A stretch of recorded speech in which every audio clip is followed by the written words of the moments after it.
Well, hello YouTube. Here we are with a little bit of a video.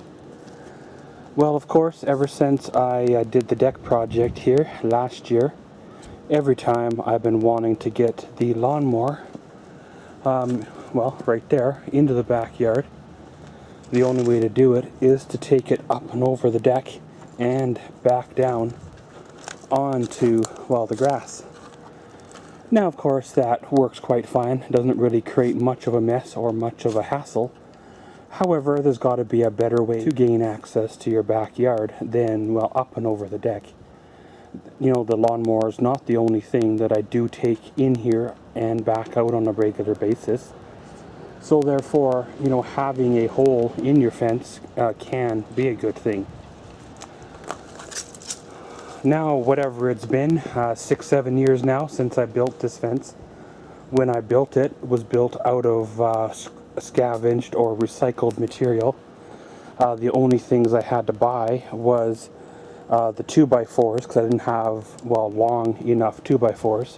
And I bought, down here, if you see, there's those stakes you pound into the ground, and then the 4x4 bolts on in. Basically, the fence is not and never was intended to be a permanent structure. And you see by how floppy these are, you know, it doesn't really make, well, for a good fence. Now, there's several ways you could take this thing apart. You could, you know, use a handsaw, use a chainsaw, use a hacksaw, you know, use a bread knife, hook a tow rope onto the back of the Silverado and give her a good old pull, try to get her all down in one piece. However, studying the way I put this together, if I take my reciprocating saw and run her right down there on basically in 4 points, I should be able to cut the screws that hold this here 10-foot fence section in, and then basically just lift her up and out. And once she is up and out, you will have a hole basically good enough for what I want to do it for. Then, of course, you just remove that post and it's completely free and clear. Now, my first thought was, well, why don't I just cut a 4-foot hole from the post over to somewhere in there? But because there's nothing to anchor this here, it's going to want to, you know, sway and flop and fall over. So might as well just rip the band-aid off and, well, cut her down and call it good. In the future, probably the next 2 or 3 years, I would like to redo this fence. Either take it down altogether or put something there a little bit more permanent and a little better looking. So pretty much, guys, I'll throw you on the old tripod, select whatever saw I choose to use, and let's get at her.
Okay, guys, so once that's done, you've made your 4 cuts.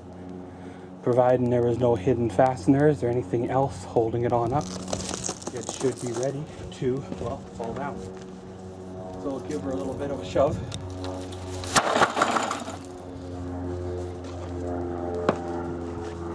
And basically there you go. Now you can choose at this time to salvage the 2x4s. But for me, the fence boards are pretty rough. They're, you know, split and cracked, and they were probably already 15 to 20 years old when I got them, and I picked the best of the best and used them, and now they're needing to be replaced again. So of course, let's drag this to the back of the yard, and then, well, carry on. Okay guys, so now to remove the post, being these of course aren't concreted in or packed in dirt. These are, like I said, just like a 2 foot or so spike jammed in the ground with a box section on that holds a 4x4. You can use a jack-awl and a piece of chain.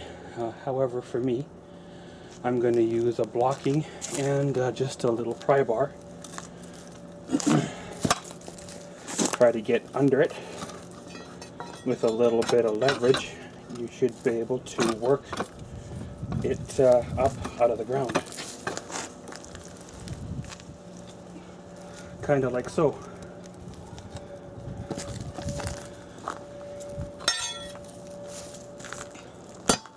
Put another blocking in place and give her another lift.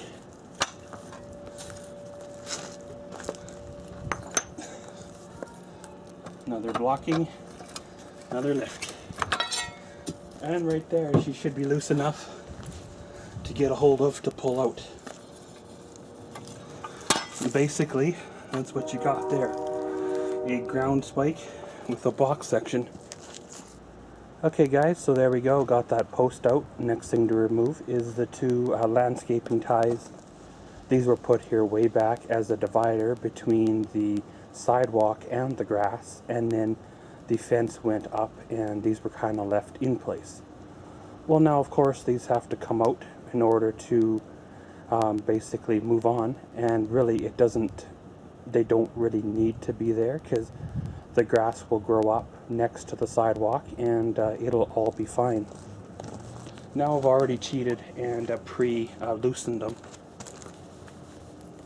Basically they just pop right on out. Now there is a chunk of rebar that I have to deal with. It's just right up in there. If I remember right, it's only about a 1 foot or so a piece of rebar.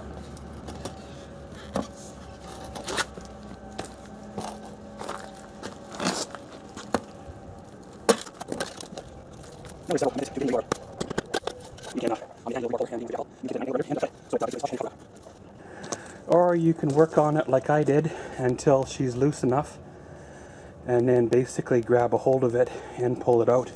So what I'll do is I'll take a little bit of dirt and fill in that trench to keep people from twisting their ankles, and then, well, basically it's good to go. Well guys, there we go. Pretty much got the lawnmower in the backyard, ready to mow. Just got, of course, started. Got the hole filled in. That'll settle a bit over time, and then of course give her a refill. Got that other piece of rebar removed all the way down. I may end up moving the wood box closer to the corner, then have a really wide open concept or area, which is definitely something that I am open to. Now of course, let me add a little note here. If you've got yourself a fancy expensive fence that was well, very expensive and very well built, I wouldn't recommend doing this. I'd rather install a gate. But when you've got yourself an old cheap fence that's basically 3/4 fallen down that you really don't care about, then, well, this is the method that I would use myself. So of course, a little bit of tinkering, a little bit of fiddling, a little bit of know-how to keep your finger out of the blade of the reciprocating saw. We pretty much got her all done. So now we should be good for another season. Getting the grass mowed, everything rolling, and around we go. And as always, thanks for watching Maxwell's World. Comment, subscribe, and enjoy.